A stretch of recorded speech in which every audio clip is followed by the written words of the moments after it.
नमस्कार दोस्तों। आज के इस सेशन में हम बात करेंगे राजस्थान की जीवन रेखा। जी हाँ, बिल्कुल सही समझा आपने। हम बात कर रहे हैं अरावली पर्वतमाला की। दोस्तों, ये टॉपिक इतना जरूरी है ना कि आप कोई भी एग्जाम उठा लीजिए, यहाँ से सवाल पक्का मिलेगा। तो चलिए आज इसे एकदम अच्छे से समझ लेते हैं। दोस्तों, एक बहुत ही कमाल की बात यह है कि अरावली दुनिया की सबसे पुरानी वलित पर्वतमाला में से एक है। अब ये वलित क्या होता है? सोचिए, जब जमीन की दो बड़ी प्लेट्स आपस में टकराईं तो बीच का हिस्सा मुड़कर ऊपर उठ गया। बस वैसे ही अरावली बनी। और ये इतनी पुरानी है दोस्तों कि ये गोंडवाना लैंड का बचा हुआ हिस्सा है। तो चलिए अब अरावली के पूरे सफर को समझते हैं। देखिए, इसकी शुरुआत होती है गुजरात के पालनपुर से। फिर ये राजस्थान में कहाँ से एंटर करती है? याद रखिएगा, सिरोही में खेड़ ब्रह्मा से। फिर ये पूरे राजस्थान को पार करके झुंझुनों में खेतड़ी से बाहर निकलती है। और सफर यहीं खत्म नहीं होता, आगे ये दिल्ली तक जाती है, जहाँ रायसीना हिल्स पर हमारा राष्ट्रपति भवन बना है। एक और मजेदार बात दोस्तों, अरावली पूरे राजस्थान में एक जैसी चौड़ी नहीं है। अगर हम बात करें सबसे ज्यादा विस्तार की, तो वो है दक्षिण में, उदयपुर के पास। और सबसे कम विस्तार यानी सबसे संकरी कहाँ है, तो वो है बीच में, अजमेर के पास। अच्छा, अब एक ऐसा नंबर जो एग्जाम में बार बार आता है, स्टूडेंट्स इसे नोट कर लीजिए। अरावली की जो कुल लंबाई है ना, वो है 692 किलोमीटर, लेकिन उसका लगभग 80% हिस्सा यानी पूरे 550 किलोमीटर सिर्फ और सिर्फ हमारे राजस्थान में है। ये बहुत जरूरी फैक्ट है। इसकी दिशा याद करना तो बहुत ही आसान है दोस्तों। अभी हमने इसका सफर देखा था ना, कहाँ से शुरू हुई थी? गुजरात से, यानी दक्षिण पश्चिम से। और कहाँ तक गई? दिल्ली तक, यानी उत्तर पूर्व की तरफ। तो दिशा हो गई दक्षिण पश्चिम से उत्तर पूर्व। दोस्तों, अरावली को ऐसे समझिए जैसे ये राजस्थान के बीच में एक दीवार हो। इसके पश्चिम में है थार का मरुस्थल, जहां राजस्थान का 60% एरिया है, पर आबादी सिर्फ 40% है। और इसके पूर्व में है मैदानी इलाका, जहां एरिया तो सिर्फ 40% है, लेकिन 60% आबादी वहीं रहती है। इससे पता चलता है कि अरावली का होना कितना जरूरी है।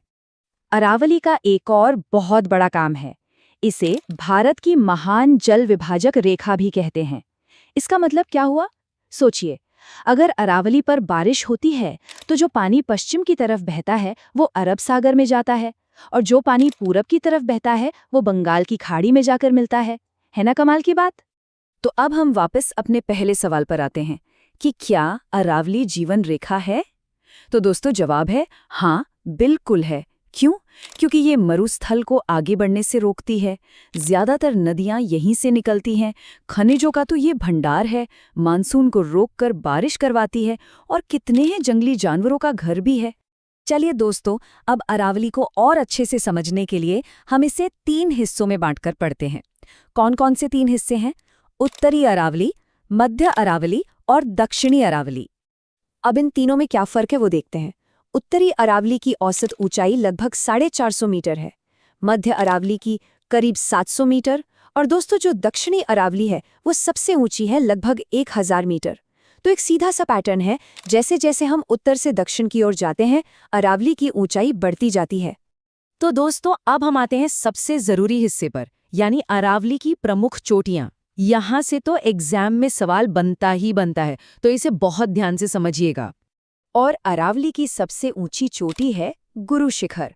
इसकी ऊंचाई है 17-22 मीटर, और ये सिरोही जिले में है। स्टूडेंट्स, कभी-कभी एग्जाम में 17-27 मीटर भी ऑप्शन में होता है। वो इसलिए क्योंकि इसके ऊपर एक 5 मीटर ऊंचा मंदिर बना है, तो दोनों ही सही माने जाते हैं। और हाँ, इसे संतों का शिखर भी कहते हैं। दोस्तों, एक कमाल की बात यह है कि राजस्थान की जो टॉप 3 चोटियां हैं ना, वो तीनों ही सिरोही जिले में हैं। नंबर 1 पर गुरु शिखर 1722 मीटर, नंबर 2 पर है शेर 1597 मीटर, और नंबर 3 पर है दिलवाड़ा 1442 मीटर। तो ऊंचाई का किंग कौन सा जिला हुआ? सिरोही।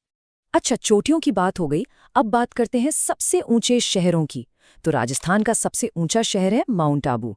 ये तो हम सब जानते हैं, लेकिन स्टूडेंट्स, एग्जाम में दूसरा सबसे ऊंचा शहर पूछा जाता है, और वो है प्रतापगढ़। इसे जरूर याद रखना है। चलिए दोस्तों, अब फटाफट से एक क्विक रिवीजन कर लेते हैं। जो भी हमने पढ़ा है उसके सबसे जरूरी पॉइंट्स को एक बार फिर से देख लेते हैं। तो ये है वो बातें जो सबको हमेशा याद रखनी है। कुल लंबाई है 692 किलोमीटर। राजस्थान में लंबाई है 550 किलोमीटर, जो कि लगभग 80% है। सबसे ऊंची चोटी है गुरु शिखर, 1722 मीटर। इसकी दिशा है दक्षिण पश्चिम से उत्तर पूर्व। इसका उपनाम है राजस्थान की जीवन रेखा, और ये गोंडवाना लैंड का अवशेष है। बस इतना याद कर लिया तो काफी है। और अब आखिर में एक बहुत ही गंभीर सवाल। दोस्तों, क्या आप जानते हैं कि अवैध खनन की वजह से अरावली की 31 पहाड़ियां पूरी तरह से गायब हो चुकी हैं? सोचकर देखिए, अगर ये जीवन रेखा ही कमजोर हो गई तो राजस्थान के भविष्य पर इसका क्या असर पड़ेगा? तो दोस्तों, ये था अरावली पर्वतमाला पर हमारा पूरा विश्लेषण। उम्मीद है सब कुछ अच्छे से समझ आया होगा। ऐसे ही राजस्थान जीके के और टॉपिक्स को आसानी से समझने के लिए चैनल को सब्सक्राइब जरूर करें।